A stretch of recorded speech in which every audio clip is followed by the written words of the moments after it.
বের হয়ে গেলাম বাসা থেকে। তো লাস্ট বৃহস্পতিবার রাত 8:30 9টার দিকে নেট হারাইছি, এখন পর্যন্ত পাই নাই। সো বৃহস্পতিবার, শুক্রবার, শনিবার, রবিবার, আজকে সোমবার, আজকে সপ্তাহের প্রথম দিন।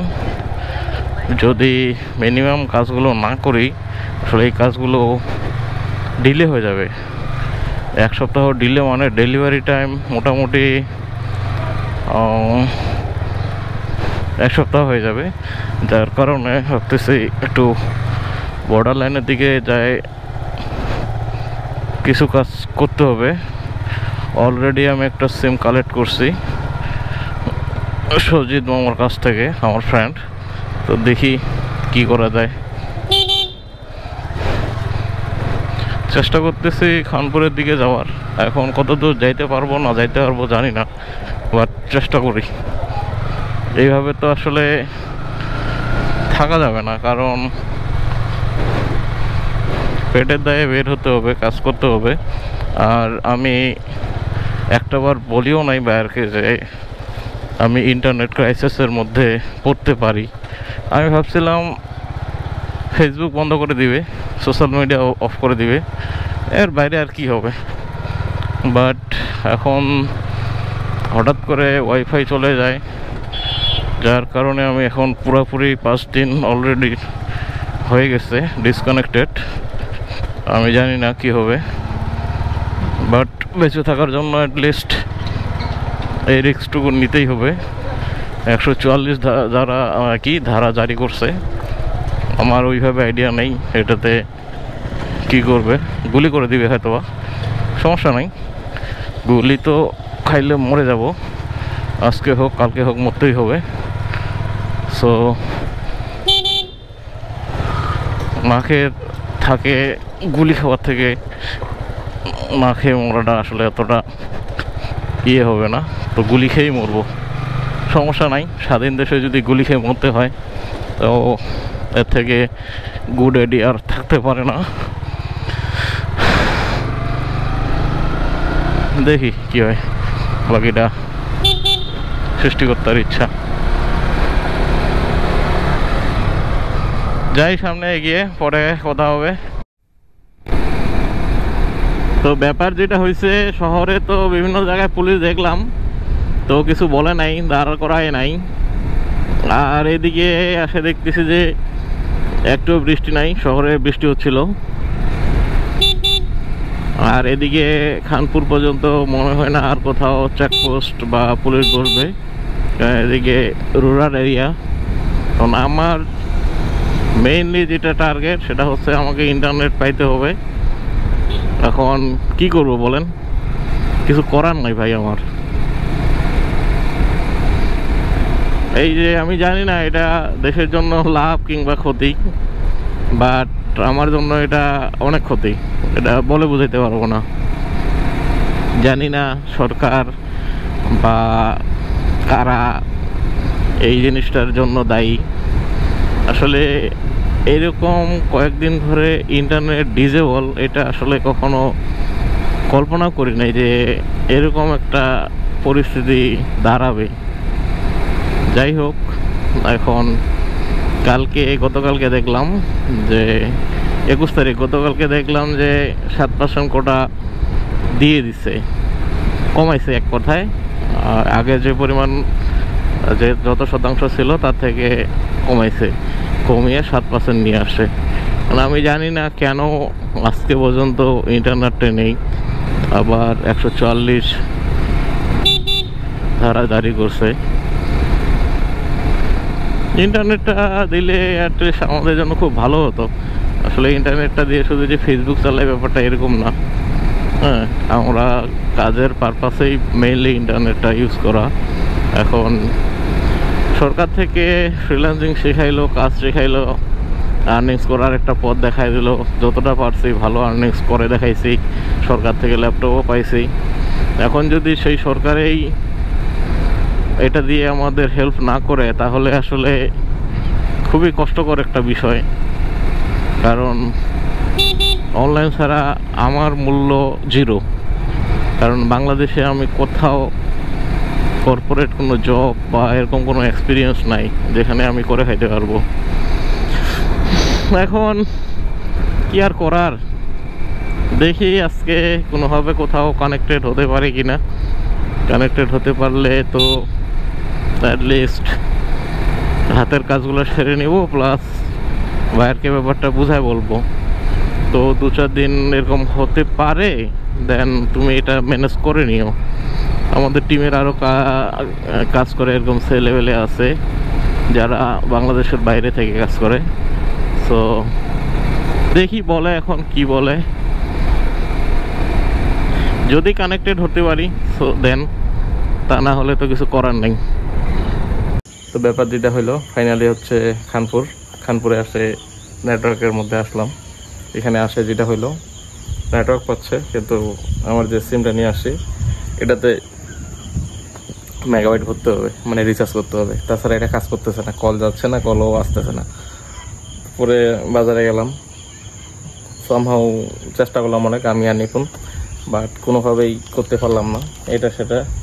তো ফাইনালি এর মধ্যেই আমি ট্রাই করতেছিলাম যে ইন্ডিয়া থেকে অনেক ছোটো ভাই আছে, তার মধ্যে মিনালকে আমি ফোন দিলাম যে আমার ইন্টারনেট লাগবে, রিচার্জ লাগবে। তো হচ্ছে কোনোভাবে আমার কথা বুঝতেছিল না ডিরেক্ট কলে। পরে হচ্ছে 2-3 বার এভাবে কথা বলার পরে তখন সে বললো যে আমাকে মেসেজ করে দাও নাম্বারটা। পরে মেসেজ করে দিলাম, আমি জানি না মেসেজের মাধ্যমে পাইছে না একবার বলছিলাম সেভাবে পাইছে। তারপরে সে হচ্ছে 249 রুপিতে 1 মাস মেয়াদে পার ডে 1 GB, দেন হচ্ছে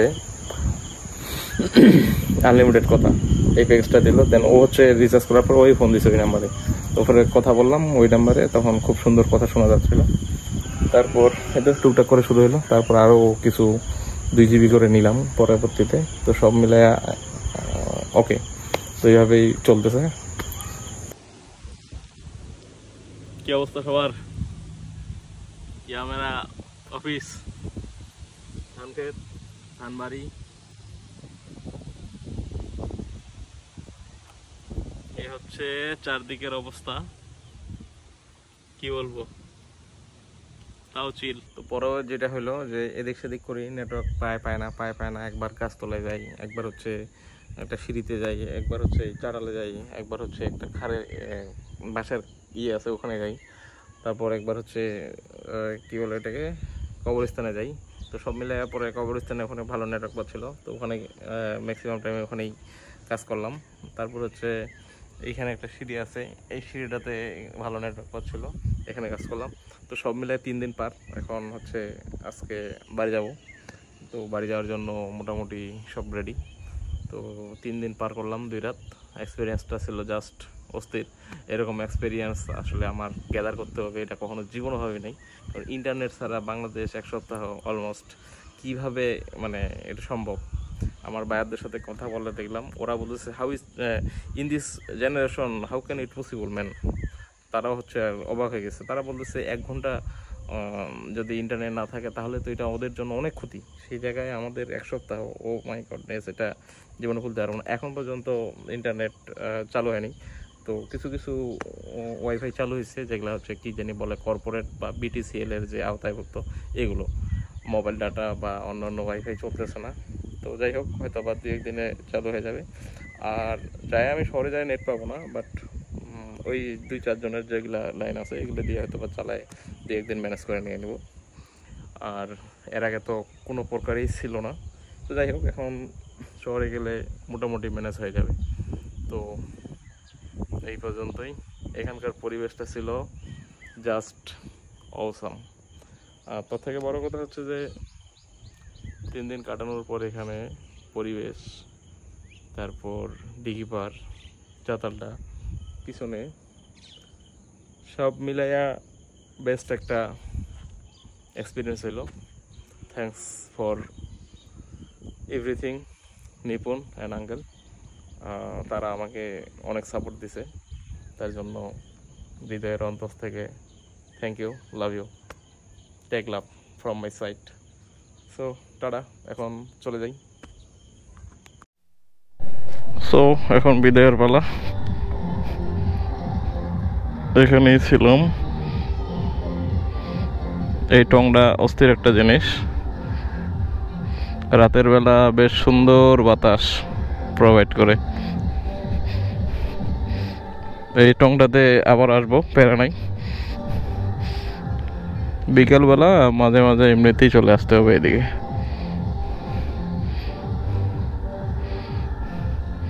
রাতে হচ্ছে মাছ তুলছি অনেকগুলা, প্রায় 20 মনের মতো। 3টার দিক নামছিলাম, পরে হচ্ছে 5টা সাড়ে 5টার দিকে গাড়ি শহরের দিকে চলে গেছে মাছের।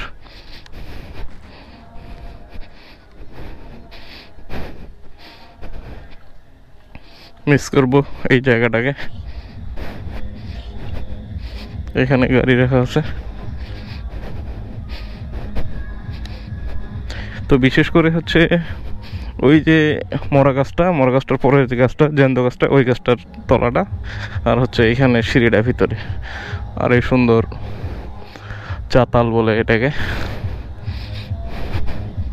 তো লেটস গো। তো এখন চলে যেতে হবে on the way to Dinajpur. এখানকার 3 দিনের পরিবেশ, আবহাওয়া, পারিপার্শ্বিক চতুর্পার্শ্বের যে ব্যাপারটা আসলেই অস্থির ছিল। তো কষ্ট, দুষ্টু, মিষ্টু সব মিলাইয়া একটা ভালো সময় কাটলো।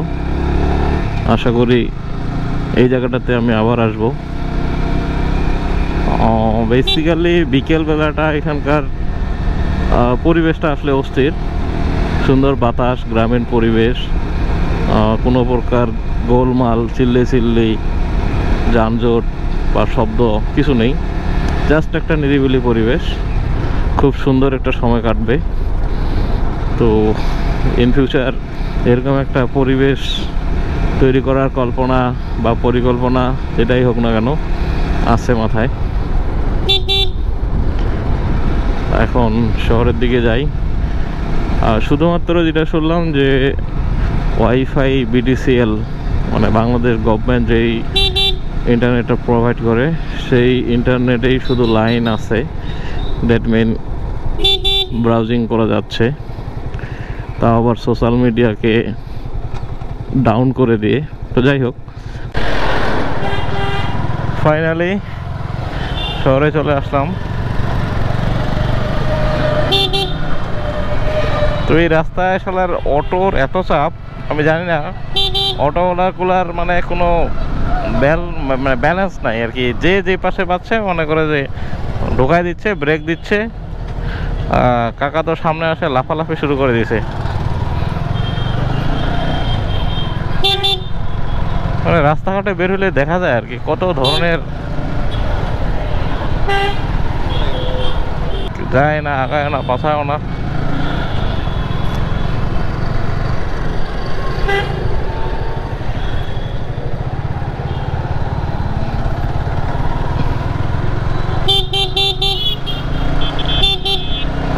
তবে এই এক্সপিরিয়েন্সটা আমার লাইফে একটা বেস্ট এক্সপিরিয়েন্স। আর এরকম এক্সপিরিয়েন্স হবে, বিশেষ করে ইন্টারনেট ইস্যুর কথাটা বলতেছি, এটা আসলে জীবনও ভাবি নাই যে এরকম পরিস্থিতিতে কোনো দিন দাঁড়াতে হবে। তো যেটা বুঝলাম, তো বাংলাদেশে যে কোনো প্রবলেমে সরকার এখন চুপচাপ খালি নেট অফ করে দেবে ঘন ঘন, যে কোনো সময় নেট অফ, চুপচাপ। তো জাস্ট খুব কম সময়ের মধ্যে পাসপোর্ট ভিসা রেডি রাখবো। আমার মনে হচ্ছে কেন জানি আবার এখনও তো চালুই হয়নি, ইন্টারনেট চালু হওয়ার প্রস্তুতি চলতেছে। আর খুব তাড়াতাড়ি এটা আবার অফ হয়ে যাবে, সামনে কিছু একটা হইলে আবার অফ। সো সেইভাবে অ্যালার্ট থাকার জন্য passport visa ready, just go in India. তো আজকের ভিডিও এই পর্যন্তই, টাটা।